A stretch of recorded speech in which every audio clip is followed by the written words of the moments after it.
Isn't it funny how quickly the market shifts sentiment and then now all of a sudden market uncertainty is present? What's going on, guys? It's Ricky with TechBit Solutions here with a very quick market update. Wanted to talk about not just NASDAQ and the sell off that we are currently seeing during overnight hours. This is something that we shared with my LPP team. Again, if you ever want to watch me trade live, even as soon as tomorrow, it's the second link in the description down below. But the thing that we talked about was that, of course, markets sell off during the pre-market session or overnight hours, but as soon as markets opened, they've been so irrational that they just tried to move up, right? They try not to continue with that sell-off. But as soon as we enter into the closing hours, look at that significant sell-off, consistent lower lows and lower highs. Now, again, when it comes down to shorting does come at a greater form of risk. So carrying those shorts overnight are not always ideal for beginners. And this is why it's been kind of discouraging to open up a short during normal trading hours because direction is against you. But we've seen so consistently that direction is in our favor during overnight hours. But of course, then there's the risk of carrying overnight. Now again, NASDAQ market is currently down 0.94%, and we have BTC currently at lows of 62,600. We talked about this today, but I want to share with you specific key levels that I'm looking at to really get confirmation to feel more comfortable shorting, because I don't have that as of right now. I'm okay with intraday shorts, which just means trades or day trades, shorting the market or individual stocks, but carrying those shorts overnight still really doesn't make a lot of sense, as markets again are still, based off what we saw today, very eager to recover. Now, I'm not talking about Bitcoin. Bitcoin got absolutely wrecked. It got absolutely destroyed. If you look at it on the 4-hour time frame, consistent lower lows and lower highs. If you are a crypto bro, you better be on your knees hoping that BTC doesn't break below 60,000. Because if it breaks below that support, don't worry. If you're down 10, 20, 30%, it's going to get a lot worse. And again, you need to understand this is why the idea of taking profits and risk management is universal in any market that you partake in. I don't trade crypto. I've never cared for Jeffrey Epstein's coin. With that being said, I believe in your right to invest in any speculative asset that your heart desires. Now, again, the key level that I would really be looking out for is 60,000. The reason I'm watching Bitcoin at 60,000 is you might be asking, Ricky, why are you so happy when BTC sells off? Because we short MicroStrategy.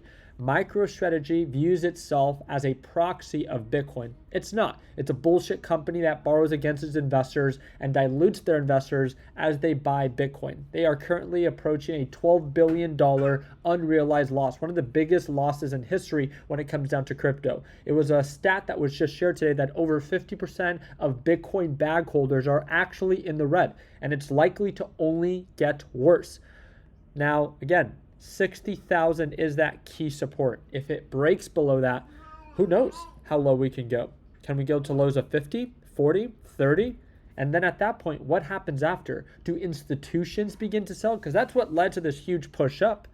Does MicroStrategy sell even hundreds, if not thousands of their Bitcoins at that point? Because again, now they still have an obligation to pay those dividends. That is our focus right now when it comes down to crypto, is looking for that key break of support of 60,000. If it doesn't break, we have no reason to carry a short overnight. That is the way that I choose to play it. I'm a little bit more conservative. I don't care to be that aggressive and to short now, hoping or thinking that it has to actually break below 60,000. Just like the idiots that bought at 126,000 for BTC and were hoping for 130. For what? All you needed to do was wait for confirmation, and if it actually broke above, there could have been a breakout, and then at that point, you could have always entered or re-entered that trade. That's the way that I'm looking at this for BTC. Major support level, I'm going to wait for confirmation, and then I'll carry a short overnight if I see direction, sentiment, and continuation with momentum in my favor. Now, if we pay attention to the NASDAQ market, NASDAQ has been incredibly bullish. We have pulled on back, still relatively trading at very elevated levels, nearly at all-time highs. Now, the thing that I'm paying close attention to are these like semiconductor companies that have been performing very well. A lot of them can be viewed to be overbought. I want to see if NASDAQ begins to sell off, How will these companies perform? Marvel being one of them. Marvel has gone from 200 to 339 in a very short period of time. We have IBM.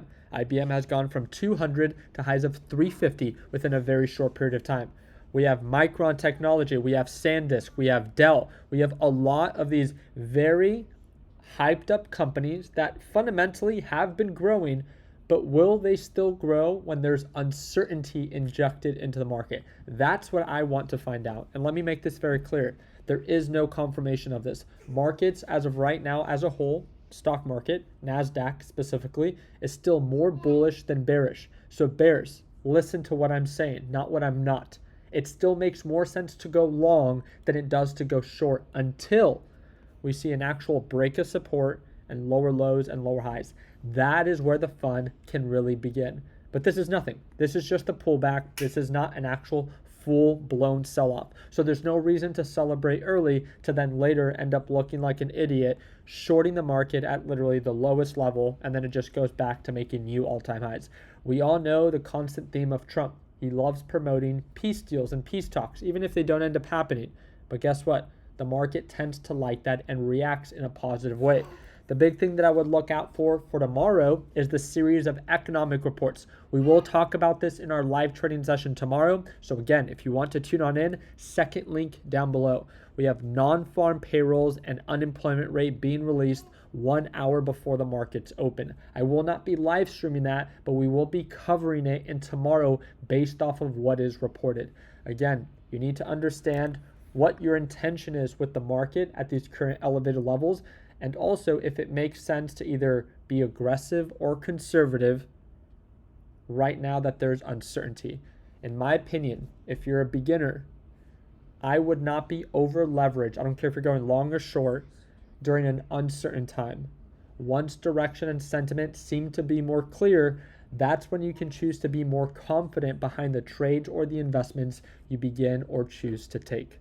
Again, I've never been pro crypto, never have, never will. I cannot see myself ever supporting a coin that was funded by Jeffrey Epstein. If that is something that you want to support, all power to you. With that being said, what are you going to do if Bitcoin breaks below 60,000? How much worse will it get before it actually gets better? Because again, cutting losses is tough, but losing 10 or 20% is much better than losing 50 to 60%. And look at Bitcoin historically. When it crashes, it doesn't just crash 40 or 50%. It crashes 70 to 90% based off of every bear run. That being said, again, let me know down in the comment section what you plan to do.